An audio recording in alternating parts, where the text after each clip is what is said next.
And we are live now. Cool. Good morning, good evening, everyone. Welcome. My name is Nelly. I'm the head of global programs for the 𝗕𝗂𝘁𝗀 Foundation, and I'm extremely excited and humbled on being the moderator for today's speaker series. At the 𝗕𝗂𝘁𝗀 Foundation, we're a global community of change makers that believe that you have the power to change the world. For more than a decade, we've been doing workshops, trainings, parties, festivals, accelerators, and we have deployed millions of dollars for youth to get inspired, to take action, and of course to have fun. And the speaker series are no exception. Today, I believe that we're gonna have the most inspiring, exciting, and educational speaker series we've ever had, Women Transforming Business. Also, our lineup of today includes impressive women that are extremely successful. And again, I am very, very humbled and happy to have you all with us. So to get started, I'm going to go ahead and do a very brief intro on each one of you, Kath and Lisa. We might have Lauren coming in a little bit late, but we'll be ready for her. And then I'm going to ask you to help us sharing your story. Also, before we start, we like to start with your story because when we were preparing for this, I couldn't stop but think of me when I was a student. And as a student, whenever I would hear, successful stories of women, I would always think like, were they always this successful? What were they doing in university? Did they think they were going to be doing that when they were kids? So I think a great way to start is to, share your story with us. So Kath, I'm going to go ahead and start with you. Kath is a global corporate leader. She has different initiatives and, does amazing things at EY. She's also part of our community. She's a global expert for the 𝗕𝗂𝘁𝗀 Accelerator, and she champions women from across the world building businesses through EY. So Kath, go ahead and share a little bit of your story with us. Well, Nelly, thanks so much for having me. I was listening to your words as you were talking about what we dreamt about as children. And I will tell you that I don't know when it happened or why it happened or what I'd read. But at the age of 13, I remember coming home, telling my mom, I'm the youngest of 8 children, by the way, that grew up in an Iowa farm. And I came home and I told my mom that I wanted to be the first woman CEO of a certain company that will name nameless, who does have a woman CEO now. It's not me, but it's great that that happened. And I remember my mom telling me even then, like, you can do anything. She was the biggest believer that all things were possible. And so when I did go off to college and I ended up falling in love with accounting and marketing, and I got deal heat, so I went into the mergers and acquisitions, et cetera. It was one of those things where I just always knew I wanted to be a woman in business. My mom and dad told me I could do anything I wanted to do. And for the last 22 and a half years, I've had the privilege and honor of being at EY. When it started out at first in our mergers and acquisitions category here at EY, it now is called our strategy and transactions practice as we continue to evolve and expand and become even better. And now I'm actually the leader of our global talent for strategy and transactions at EY. And as you mentioned, Kelly, Nelly, I do love all things related to women. So one of the hats that I also have the privilege of wearing is the global leader and for our entrepreneurial Winning Women program. And so I think you said try and keep it to a minute. At my age, I could talk for a really long time and fill in a lot of blanks, but I will save that for throughout the rest of the session. So with that, Nelly, back to you. Thanks, Kath. You're definitely the definition of woman power in an example. So now we're going to go to you, Lauren. Welcome. Lauren, what hasn't she done so far? Lauren, I have to tell you, I've been a loyal follower for the last couple of years, so I'm super happy to have you with us. So Lauren is among many things, an entrepreneur, a blogger, an environmental activist, and a zero waste champion. So Lauren, I'm going to ask you to share a little bit of your story. And if you can, could you, I'm sure everybody asks you, but how have you managed to keep all of your waste in a mason jar? So Lauren, all yours. Sure. And thank you so much. And great to meet everybody here. And hello to everybody watching.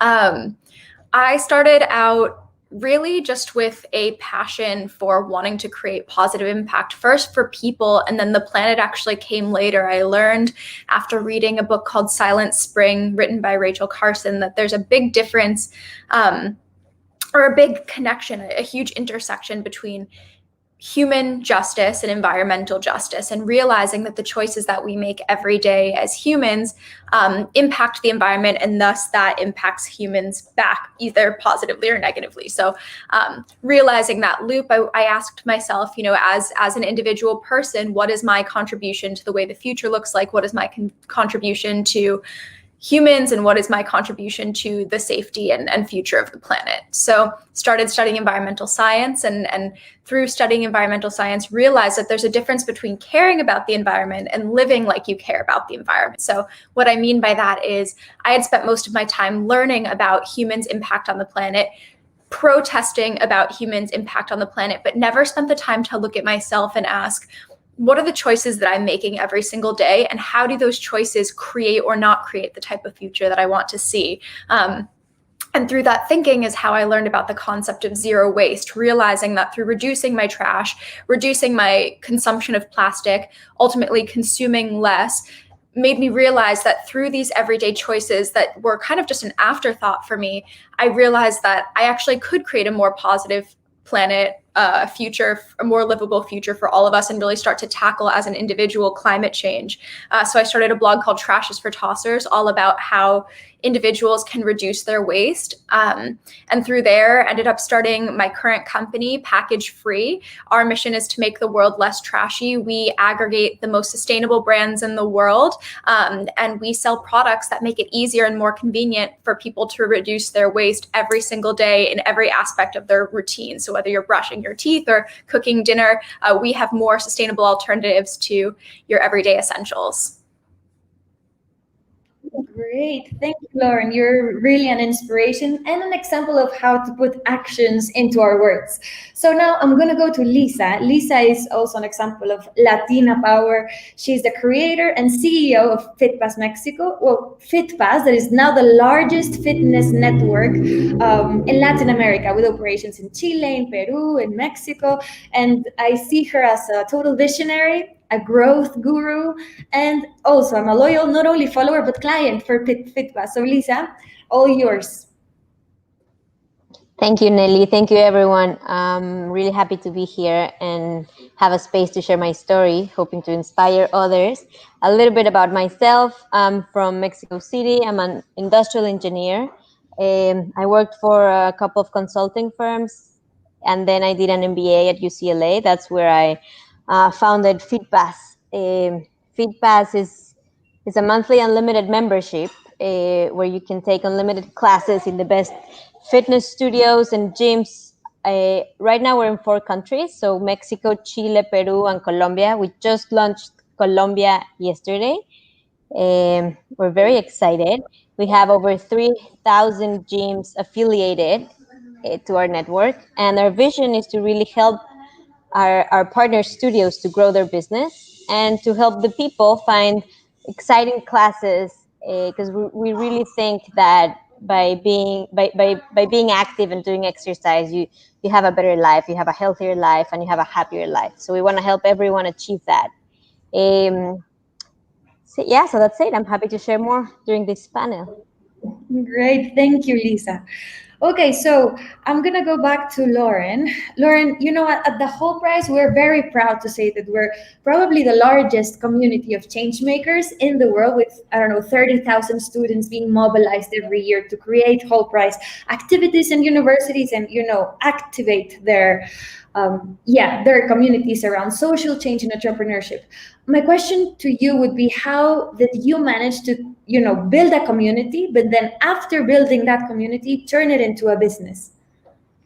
It's a great question. I never started with the intention of building a community or really building a business. I started out with an intention to solve a problem that I was facing, which is I want to create a more positive environmental impact, and then wanted to make those resources available for other people who, like me, maybe wanted to create positive impact, but didn't have the tools or the resources or the education, or didn't want to spend dozens of hours like I had to, hundreds of hours like I had to researching and and writing. And so really Trash is for Tossers was built on making information that solves a problem more convenient and accessible. And it turns out there were other people who cared about their personal environmental impact and wanted the tools and resources to do something about it too. So as that continued to grow, basically every business that I've ever started and every community that I've ever been a part of building has been a function of solving a problem. I think the function and the purpose of business is to solve problems. And if you're solving relevant ones, like I always think if I have a problem, maybe there's somebody else that has it too.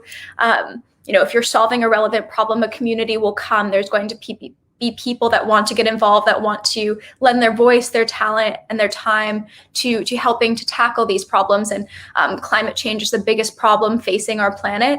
And so I think more and more that community will grow, more and more there will be energy, time, resources, human power dedicated to solving the climate crisis. So with Package Free, we're really just shaping and reshaping one tiny aspect of the puzzle that is required to tackle climate change, which is consumer products. The majority of consumer products are packaged in plastic. You walk into every mainstream store and you'll see floor to ceiling plastic packaged products with synthetic ingredients that don't lend themselves to a more livable future. That's the problem that I'm looking to solve.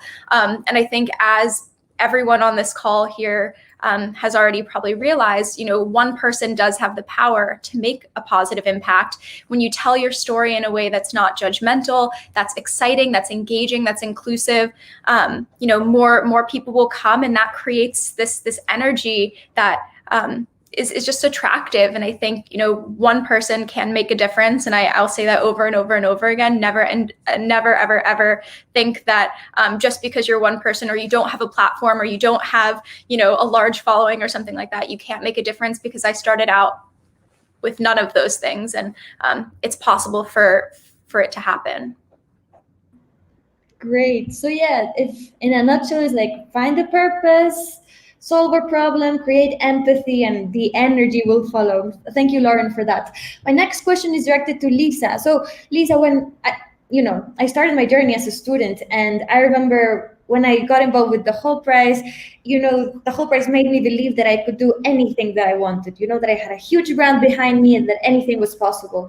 Yet we still see so many young girls struggling to listen to so many comments and voices around them. Sometimes your parents tell you that you should get like a normal job, or your friends tell you, are you sure? Do you really want to start a company? Our question to you would be, did you ever face such comments? And if you didn't, what tips would you give young women to stay motivated in their journey as entrepreneurs? So I think starting a business is like having a kid. You're never quite ready for that. So you need to jump and take a little bit of a leap of faith. And I also believe that you can do everything, but you cannot do it at the same time. So it's a matter of trade-offs and priorities, and you need to choose when is a not so bad time to start a business, right? Additionally, I would say that if you want to start a business, you should do it all in. Don't try to do like a part-time job and then try to start your business on the side and then see if it works out. No, you should go all in. If you want to do it, just go all in. But make sure you have the right support system to do it. And what I mean by that is find the best mentors you can find, have the best team you can have, and share your vision. Share your vision as much as you want, as much as you can, so you can bring others on board. It's so interesting. I did the opposite of that, actually.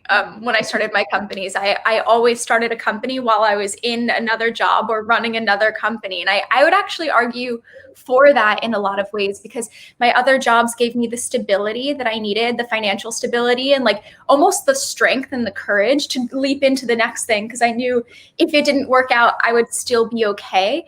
And I think from the topic of problem solving that I was talking about, just because I think that there's a problem that people want to have solved doesn't mean that they want that problem solved. So I think having the stability of staying in your job and proving out that product market fit while you still have a safety net is really important. And it's worked really well for me. But I agree, like, even if you're doing something part-time, at the same time, you can still go all into your business, and definitely something we'll have to sacrifice. I was kind of checked out at my first job that I had to leave eventually to start my first company. But I do think having that stability to prove out the concept of your business is important before taking the leap, because so many businesses end up failing, and so many end up failing fast.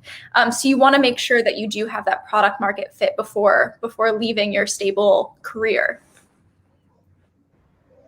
Cool. Yeah, like, I guess the common denominator between both would be you have to start. Like, don't lose a lot of time planning. Maybe you can do it all in, or you can do it in a flexible way with your safety nets. But yeah, definitely something that our CEO at the 𝗕𝗂𝘁 always says is you need to start with an MVP, with a small example, but go out and see if the market even wants it. Yes. So that's really good. Now I'm going to go into Kat. Can I just add to that one thing? So I think what's great about what both of them have said is that there is no cookie cutter of what's going to make it right, especially in what we've seen, right? I've been seeing in the deal environment and people getting into entrepreneurship for the last 25 plus years, and not everybody does it the same way. I do think that there are some commonalities, right? It's that fire in that belly, right? That fire in the belly, that you've got this burning desire to solve a problem, like to make a difference. And that fire, without the fire and the passion, whatever means or method you use to actually make that happen, you'll probably fail, because you really have to have this unbelievable fire that says, I have no fear of failure. Even though you might fail, you just have to go after it. Anyway, I just wanted to add that because I've seen that, right? We see so many. Totally, it's so true. Yeah. There's definitely no formula, and if there was, please tell me. Exactly. And I have to add, Kath, that fire or that passion, as you describe it, is what really keeps you going when things get very difficult, because they will get very difficult and they will get very lonely. So that's what helps you go through it. Yeah. Totally. Cool. So, Kath, I'm going to connect this with the next question that is really about mindset. And again, please, Lisa and Lauren, feel free to jump in. But what do you think are the honest questions that someone would have to do to themselves when they're thinking or before they start to launch a business? Yeah, so it's a great question. And I'd love to have both Lauren and Lisa chime in on this, because I think from the mindset perspective, even for me, who has, invested in other companies, who has changed jobs, changed roles within my own career. Every time I do that, my mindset comes back to two things. That is, does this give me purpose? And does this give me passion? And if those two things aren't inherent in every choice that I make for the next job opportunity, the next role, the next company, etc., the next investment, if those don't come to fruition for me, my mindset is it's probably not right. Like, I really have to, for me personally, have a passion for what I'm about to do. And I have to, for me, at this point in my life, really want it to have purpose. And I think you hear that in their stories as well, like this whole purpose. I love the fitness. I love I love all that. They have both, right? And so for me, that's where my mindset has to go to, those two things. There's a lot else that goes into it, but really I have to have those two things or I can't do it. Great. Purpose and passion. Lisa or Lauren, do you want to compliment or chime in on the question before we move forward to the next one? Sure, I will. I mean, for me, my mom always said, and I loved hearing, as I was jumping on a little late, just about the stories, Kat, that you had regarding your family and how your mom was always like, you can do anything. And I come from a very similar background, and my mom was always like, you can do everything, and there's nothing in life that's permanent except for death, so you can always change your mind. And when you change your mind, like, you can do it.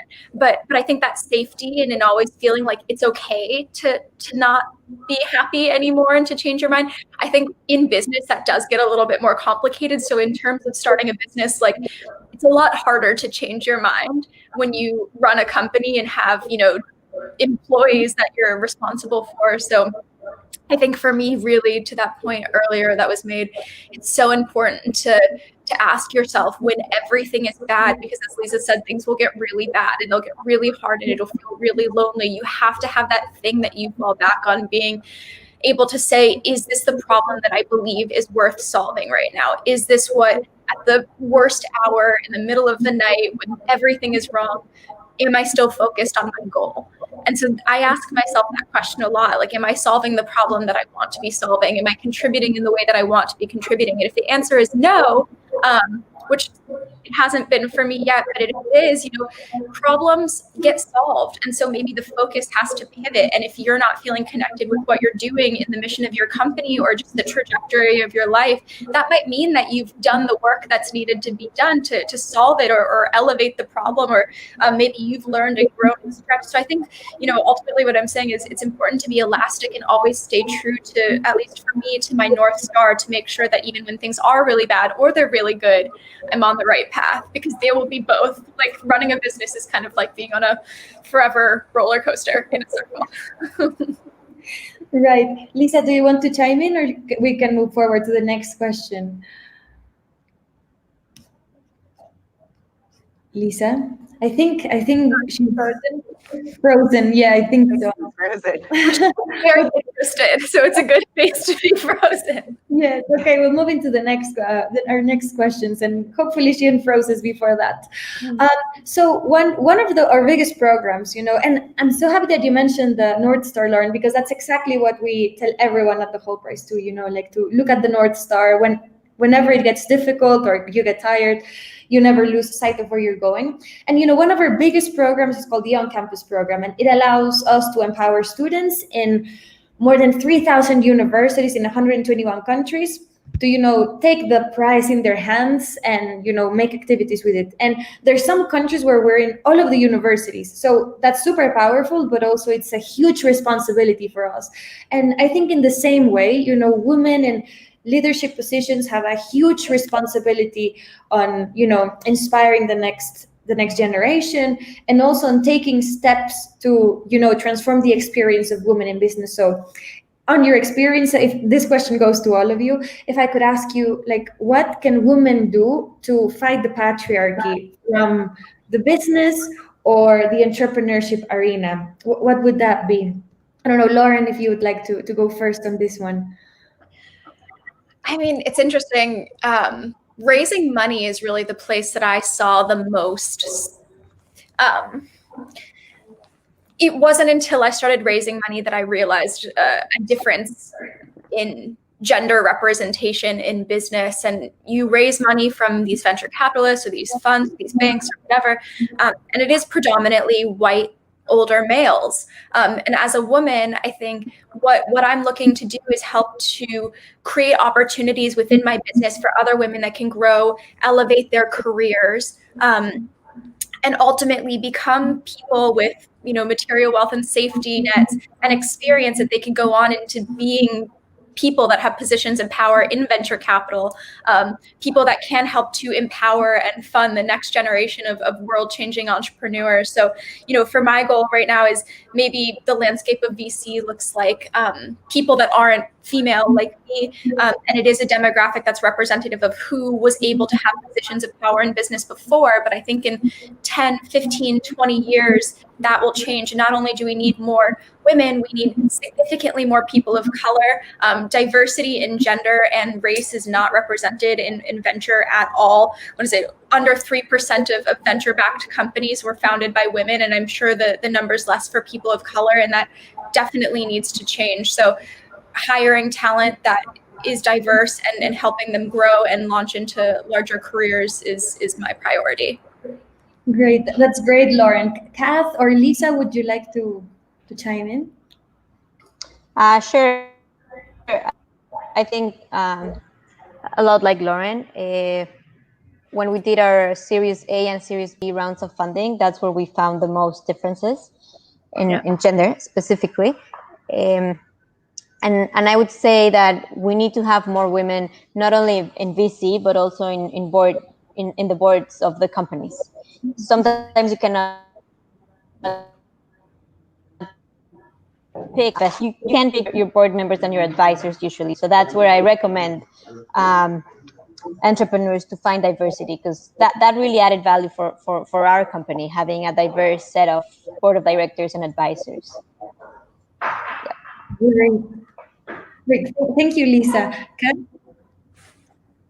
And yeah, no, it's interesting because I think when you look at this what they've said is absolutely right. When you think about the VC funding, the availability for it, what I want to not exclude is all those people that might not go out and be entrepreneurs as well. So I think, from my perspective, one of the things to think about is that what is your talent? What is your, we always call it sort of, your fastball. Like, what is your trick that you can bring to the table and help other women in that perspective? So, even from my perspective, when you think about preparing some of the financial statements, when you think about budgeting, when you think about all those things that go into actually being able to go request funds, right? When you're trying to do the pitch process for that, there's people all, that would be a fastball that I could potentially help with, right? Or so whatever your fastball is that you can help other women, I always try and go by the motto of lift as we climb. So when you're who are you grabbing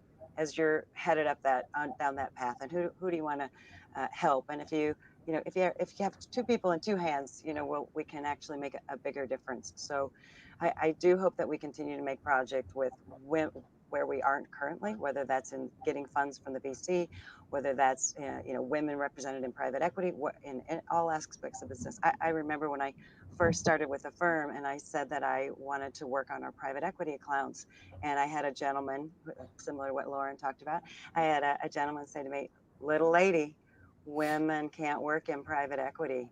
And so when I made partner, 90% of my clients were in private equity.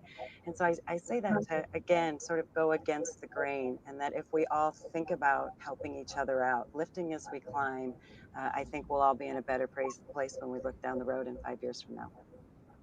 Absolutely, absolutely. Yeah, so I think everything resounds a lot. At the Hoppers, where, if I'm not mistaken, more than 60% of all of our staff is women. And I think what Lisa mentioned, what Lauren mentioned, and now what you just said, Kath, I think it's super important to, help each other, mentor each other whenever you can. We do it a lot informally, a little bit here at the Whole Price, how did it work for you? How can I make your career grow a little bit more? And it takes a super important role. So now I want to talk a little bit about the imposter syndrome, and this will be again a question for all of you.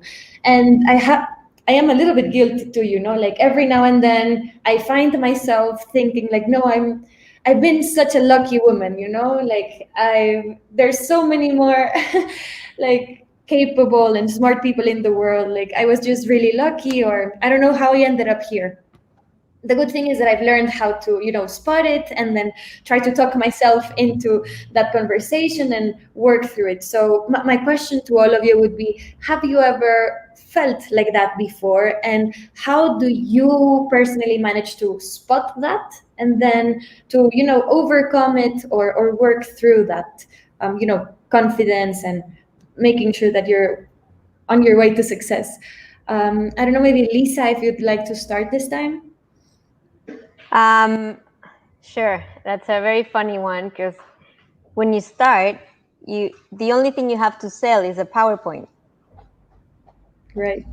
So there is no way to show, at least for us, there was no way to show a real product.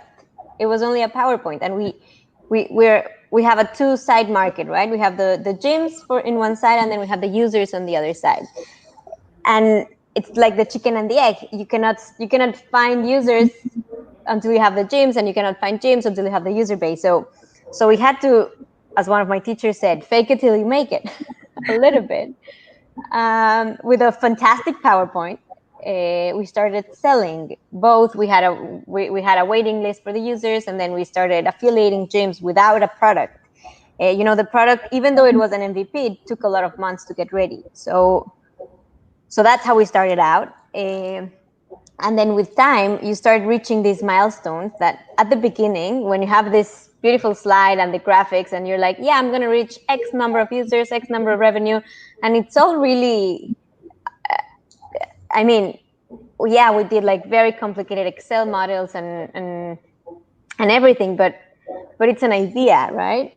It's a goal, but it's subjective somehow. So you start reaching all these goals, and then you start hitting all these numbers, and you're like, hey, this is kind of working out, right? And then you start killing out the competition, and you're the only one that's left, and you're like, hey, you're doing something right.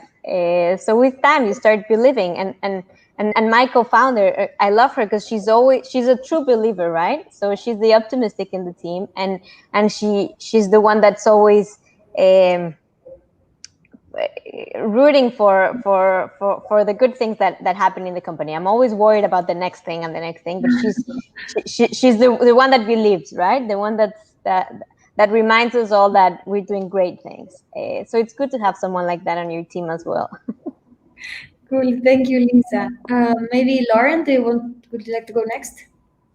Sure. I love the phrase "fake it till you make it." It really makes sense. And I think when it comes to running a company, and just even people that I've spoken to, like, you'll never truly make it. So you're always a little bit faking it, always. And I've talked to people who are senior executives at some of the world's biggest companies, and even them will sit in a room one day and be like, oh my God, I don't know what I'm doing. Even if they've been doing it for 20 years, it happens to everyone, this feeling of imposter syndrome, this feeling of not knowing what's going on. And especially, as a sole founder, I really don't have anyone directly to lean on. So it's amazing that you have that partner. And for me, one of the best things that I ever did for myself was realize that I need help and need a support system. So, started branching out to more entrepreneurs, other founders, other sole founders that could empathize with me. And also I hired an executive coach, which was incredible. The first conversation we ever had, I kind of word vomited everything that I was feeling. And I was like,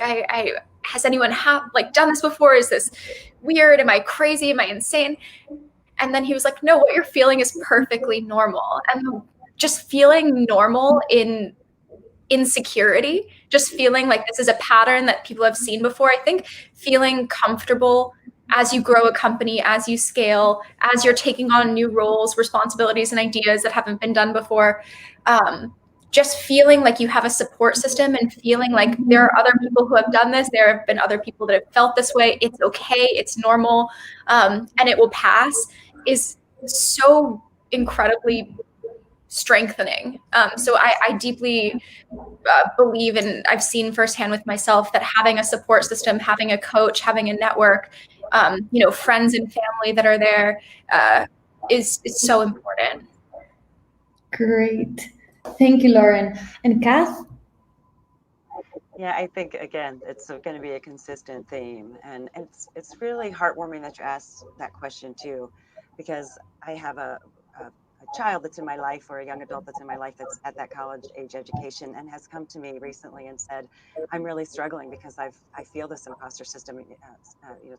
They were a straight A student all through high school, and now they're sort of venturing into college and feeling like, oh my gosh, I'm out of my element. And so you can feel it at any age. And I do think that was a ripe age that I felt it probably for the first time as well, having been a straight A student in high school and getting into university and feeling all of a sudden like a little fish in a big pond.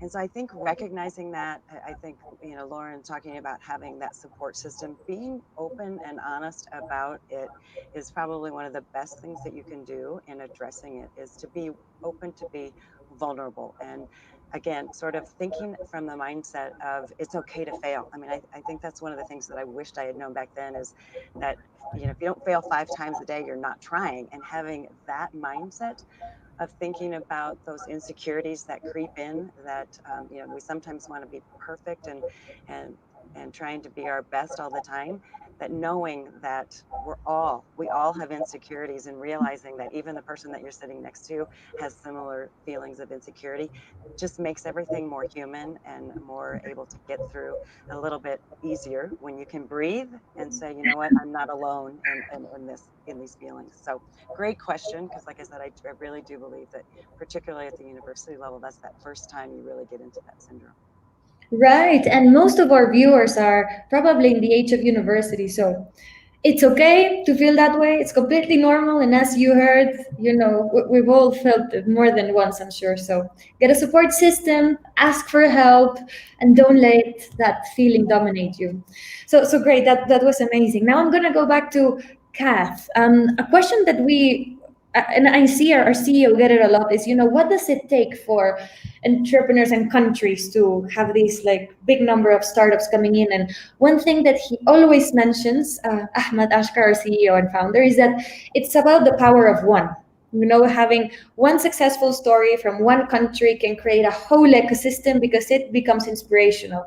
And on another hand, on another side, I want to ask the crowd, if you're watching live, one, please put your questions in the chat box, and two, if I would ask the crowd, like, who are your, like, the top 3 most successful entrepreneurs in history for you? Like, who are your role models? I'm pretty sure, and let's see if we see any comments coming in, but I'm pretty sure we'll see names like Elon Musk and Mark Zuckerberg and, you know, these super successful entrepreneurs, but probably most of them are going to be male. So coming back to you, 𝗂𝘂, you that have seen and identified and championed so many young women, and maybe not so young women, also entrepreneurs, like, could you share with us 1, 2 stories of success that you feel that the world should know? Yes, absolutely. So one of the things I'm most proud of is that we at EY are known for our Entrepreneur of the Year program. And that's been in existence for 30 plus years now, I think, if I've got my math right. And what we were noticing is that we had some great entrepreneurs coming through the system. However, we didn't have as much diversity as we wanted. And so back in 2008, you heard me say, I'm now the global leader for our Entrepreneur Winning Women program. We started that in 2008, and that was started with 5 women, US-based entrepreneurs. And we have since grown that. We're now in 2020. We have over 750 women who've been through the program across 65 countries. What's great about, you know, a couple of examples that you talked about.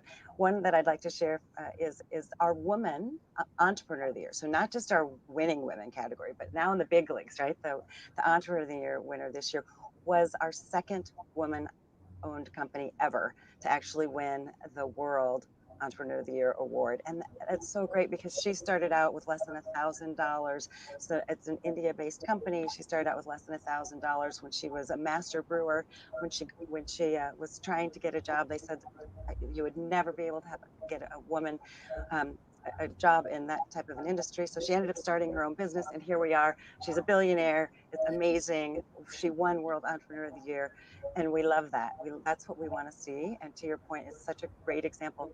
And yet, when I think, you know, when I think about several of the stories, Lauren mentioned this early on, many of the stories of where these people started was not with a silver spoon in their mouth, right? So many of them are where they are today because, again, it comes back to that fire in the belly, the purpose, the passion. They wanted to see change, so they did it one person at a time. So kudos to her. If you look at our Entrepreneurial Winning Women program as well, which I talked about, we had our first woman entrepreneur go public this year. So that's another great success story. Also, she's an immigrant from Jordan, so started out with humble beginnings and just wanted to make a difference. She's creating a difference in the Alzheimer's and Parkinson's disease area. So just so many great examples that could come out. I could go on and on and on. I know you said you wanted one, but again, I think the common thread for those stories is, again, it comes back to this purpose and passion that they had to make a difference, and they didn't give up. And even when they were told no, even when they were said, little lady, you can't get a job in private equity, or little lady, you won't be hired as a master brewer.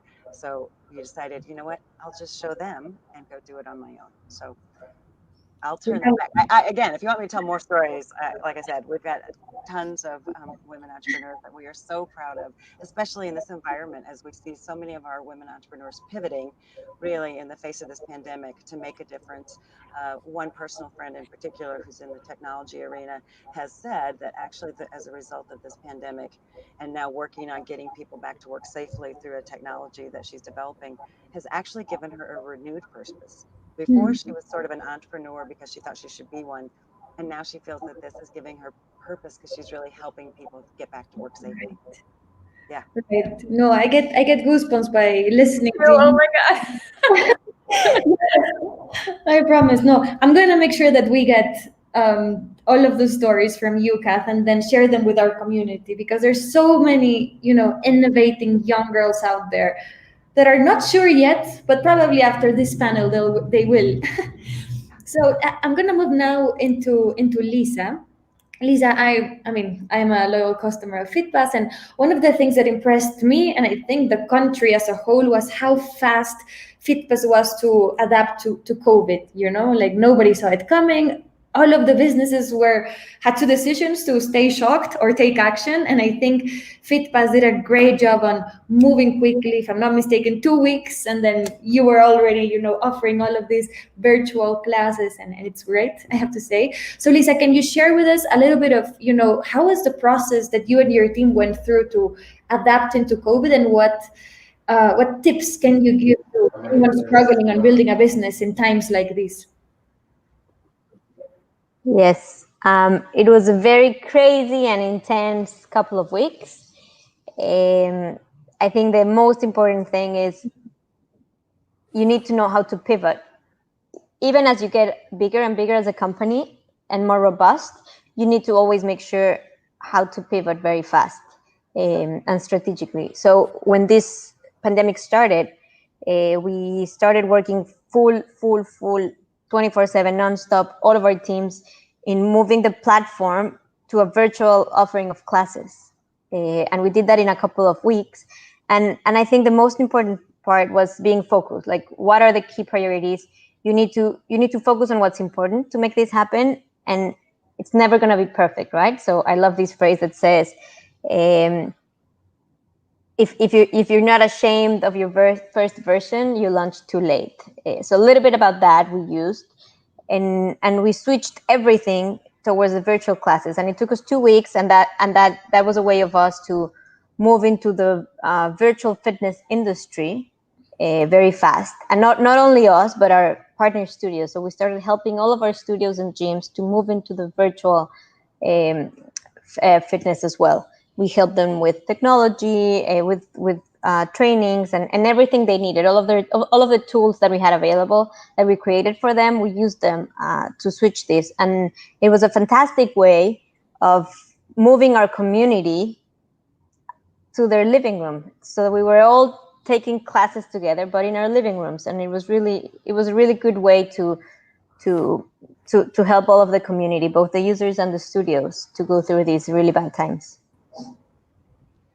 Right. No, it's truly inspirational. I mean, for Mexican startups and beyond, everything that you did. And I think those are really good, tips for anyone struggling right now. I don't know if there's anything you, Lauren or Katha, would like to compliment on this one in particular.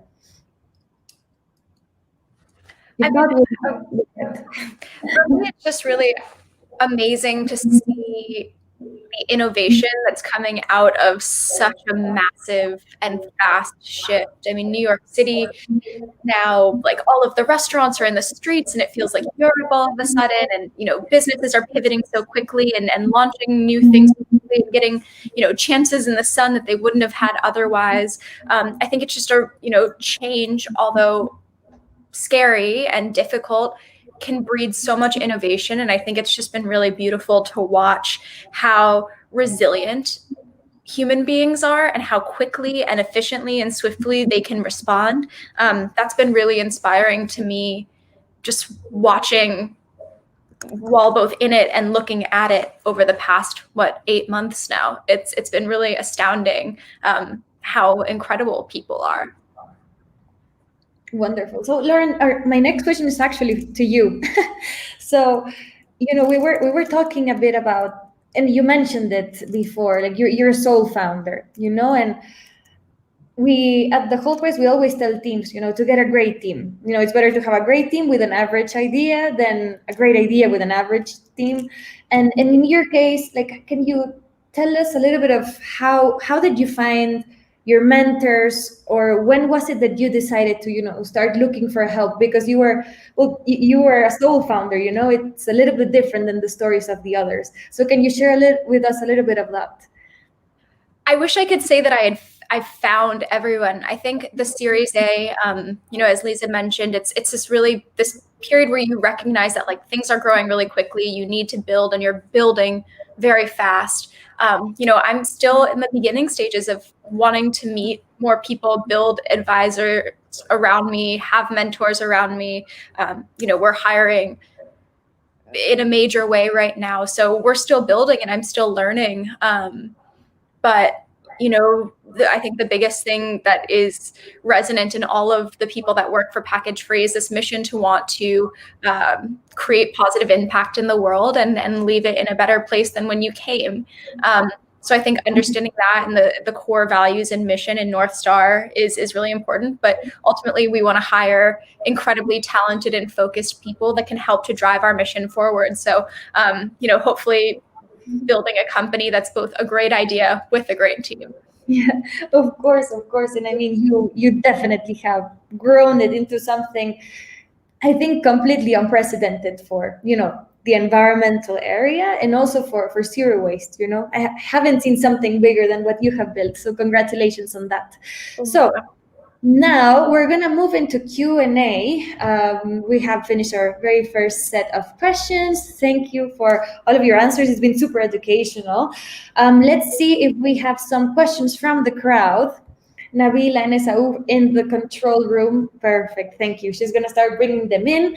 So here's the first one.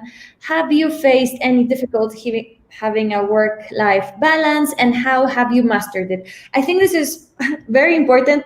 A personal question from me too. I don't have kids yet. I want to have them in the future. I don't know when.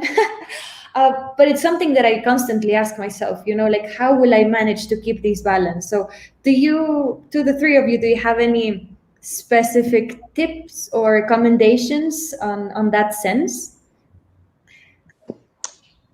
This is a very common question. I always get it. I've had 2 kids in the last 3 years. So the first one, each kid it's a funny story, but when I was raising money, it was always together. I was pregnant while raising the first and the second round.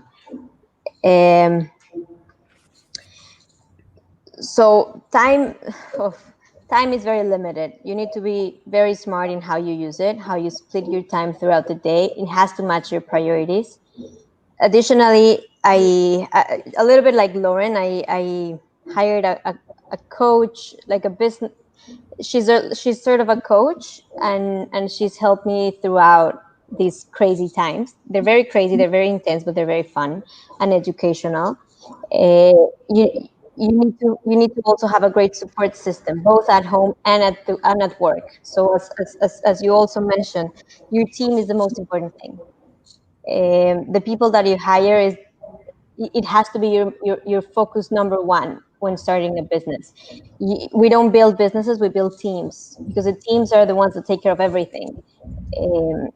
So have the best team you can have, both at work and at home. Ask for a lot of help, not only from your team, but from mentors, advisors, board members, support groups, everything that you can find. And just enjoy the ride, because it's going to be crazy.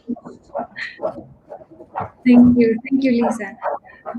Yeah, let me just add to this, because I've been on this journey, and you're absolutely right. We are going to face different work-life balance issues all throughout, depending upon this pandemic has really forced me to have a different use of the work-life balance, and that in part was my teams used to always know that it was body, mind, and spirit, and so I was always going to get up and work out first thing, take care of, and that would really take care of my body and mind both, like trying to keep me physically fit, while at the same time that was a bit of a mental break for me. And now with the pandemic, calls start first thing in the morning, so getting up at 3 a.m. doesn't sound really desirable to have to work out before the calls start during this pandemic, but it's changing that. It's being able to realize for me that body, mind, and spirit are still just as important in being able to give 150% to work. I need to take care of myself first. And so I've been open to changing that. So I may not work out first thing in the morning, but I always try and make sure I carve out time for my own mental health, my own time to take care of me. And for me, that is working out. For others, it may be reading a book or cooking or whatever it is that is sort of your mental stress relief. I think it's really important that you make that equally important as the work aspect. And I think everyone is very understanding in this environment when you do that, when you say, listen, I've got to take a 30-minute walk break, or I've got to do something. You have to take care of yourself. So it is absolutely a difficulty we all face, no matter what. We always say you can have it all. You can have it all at certain times, but it ebbs and flows, and so it's not going to be 100% of the time from my perspective. Completely agree. Completely agree. Body, mind, and spirit. I even wrote it down so that I won't forget it. Lauren, would you like to compliment something? Add anything? You know, I'm still, our company is 3.5 years old, growing quickly. I'm still learning to find balance. You know, I found that having accountability and having someone, you know, for instance, I was afraid to ask my assistant in the past to make sure that I have lunch breaks, make sure that I am exercising. I felt shame in asking someone to hold me accountable to that. But now that I've changed that mindset and there is somebody to hold me accountable and schedule and be like, why didn't you work out? What's going on?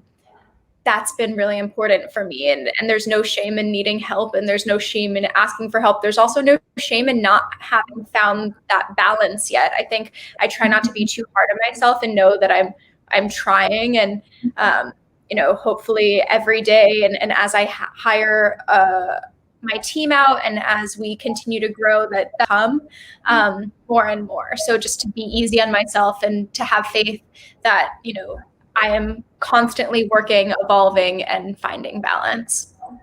Right. I loved what you said. There's no shame in needing help. And I think we need to keep reminding this, you know, every now and then. Okay, let's see. Nabila and 𝗂𝘂, do we have more questions? Let's bring like 2 or 3 more. Okay, cool. There's another one here. I think it's probably directed to Lisa and Lauren. It's how much time did it take for you to actually start making money, and how did you keep yourself motivating in the time that it wasn't making any money? Who would like to take that first? I mean, go ahead. So you need to have some sort of idea of how long you need to project how long is it going to take for you to make money. And with that projections in mind, you need to raise or find the capital somewhere so you can fund this venture. So that's the first. You need to, cash should be your main priority, right? Make sure your company always has cash to operate. So I think that's the first part of the question. The second part, what keeps you motivated, I think it's what 𝗧𝗂 said, it's purpose and passion. So you're doing this for a greater purpose or passion, right? Of course, it comes with money as well, but the priority is that purpose and that passion. So I think that's what gets you through the bad times. And one of those bad times is when you don't have any money left, right? Right. And the one thing, can I just chime in real quick? I know this isn't for me, but one of the things that we do see, oftentimes when women are thinking about that runway and how much money do they need, I would say double it, like, because your projection is, you're probably going to miss the mark on something, whether it's timing, time to get to market, how much it costs on something. So one of the things that we do historically see is that women tend to not ask for as much money as men do when they're going out that first time on that fundraising process. And so I would say, be realistic and then double it for what you think you're really going to need. Great. Thanks, 𝗧𝗂. Lauren, anything you'd like to add? I think both other panelists spoke to that really very well. Okay, great. Thank you, Lauren. Let's see if we have one more question. I think I saw one that I really liked. It's about like what has been the best advice that you've ever gotten that helped you transform your business. Not sure if maybe 𝗧𝗂 wants to start, or Lauren. Lisa, best advice you ever got? Yeah, so for me, we at the beginning we were always very worried and aware of the competition. So at times we were so focused on them that we were losing a little bit of attention in our company. And I remember one of our mentors said, competition is good because it validates the market. And that really changed our vision because we refocused it and then started focusing on how to improve ourselves and become a better company instead of just fighting with the competition, right? And trying to be better than them. It was all about what does the customer want and how can I offer that even better. Great. Thanks, Lisa. Lauren or Kath? Yeah, I think one of the best pieces of advice I ever got is that there are no failures, only learnings. So as you are embarking on whatever it is you're going to do, whether that's start a new business or go, be the next CEO or whatever you want to do, I always take that with me, that every time again, we talked about this fear of failure, there are no failures, only learnings. Great. And fail fast, fail often and fail fast. Yes, great. Thank you, Kath. Lauren? I feel like I get so much good advice all the time, and I think like the word best is relative to what am I trying to tackle right now. But I think something that I've learned is just to have so many conversations with people that are doing what you're doing, that aren't doing what you're doing, that are experienced, not experienced, smart, a user of your company, not yet a user of your company. And everyone has the opportunity to say something that could be good advice for your brand. So I like just hearing everyone's perspectives. I think that is amazing, and people can think about your business and sometimes in a way that you can't because you're so in it, and they might even think about it better or a way that it could be better that you might not have seen. So I think just making sure you're always listening and not agreeing with somebody about something is really important. So I actually try to pay more attention to what I don't agree with than what I do, because that often pushes me to think bigger, and if anything, raising money, talking to venture capitalists, getting lots of no's. There's no better way to think bigger, faster. Right. That's completely right. And that's one of the things that we always say to all entrepreneurs, like share your idea and get feedback. Like, don't be afraid to share it because like nobody will steal it. It's just better to get all of these comments from the crowd, mentors, professors, your grandma if you can. So that's just great. So we're getting close to, closing our great session and panel. So I'm going to go ahead and ask a question to each of you. And I want you to, all three of you have done a great job on sharing all of your answers, but this will be on a tweet length, So the first one will be to Kath. Kath, my question to you would be, how can women support each other? And how can we make the best out of that? If this is going to never go alone. Always take somebody with you wherever you're going in life. Never go alone. Nice. Thank you, Kath, for that. Lisa, I love that. Yes, I everything that you say, Kath, keeps giving me goosebumps. You're so deep.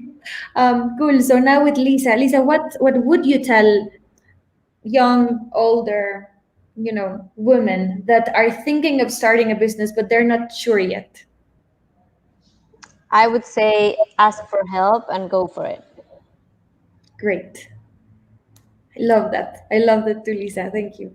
And Lauren, this one is especially for you, since at the Whole Price every year we launch a challenge with the United Nations, and this year it's about the environment and how to make a positive impact in the planet with every dollar of revenue that you make, and next year is about food. So in that sense, you're the expert. So our question would be how are we doing in terms of environmental action, and what can you tell to all of the young people watching, to get them, to have them take action to, make this planet a little bit better? Oh, it's such a good question. Well, if you're young, specifically a Gen Z or younger millennial, or even younger, climate change is the biggest problem facing your future. Ask yourself every day, what can I do? Can I do one small thing, even just one small thing today to address it? And it could be as simple as saying no to a plastic bag, or reading an article about why methane is bad for climate change, or deciding not to eat a piece of meat one day. Something so small still makes a big impact. Every choice matters, and we are powerful as individuals. Thank you, Lauren.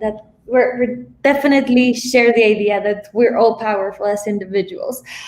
Cool. So we're gonna close now. I don't know if there's any final closing remarks before we leave. Just a big thank you, Nelly. And it was so great to meet all of you guys virtually through this digital environment. So thank you, thank you. Yeah, thank you so much, everybody. Thank you, thank you. Cool. Thank you. Wonderful. So thank you to all of our panelists. Thank you to everyone watching. I hope everybody is as inspired as I am now. Remember, at the 𝗁𝗁, we're here to provide you with experiences, trainings, sessions, and resources to make your journey as a change maker a reality. Keep following us on the social media channels. We're going to put in the comments also our panelists' social media accounts, Instagram, Facebook, Twitter, for those that use Twitter. And let's stay connected. Thank you, everybody, for your time, and we'll see you in the next speaker series. Thank you. Bye.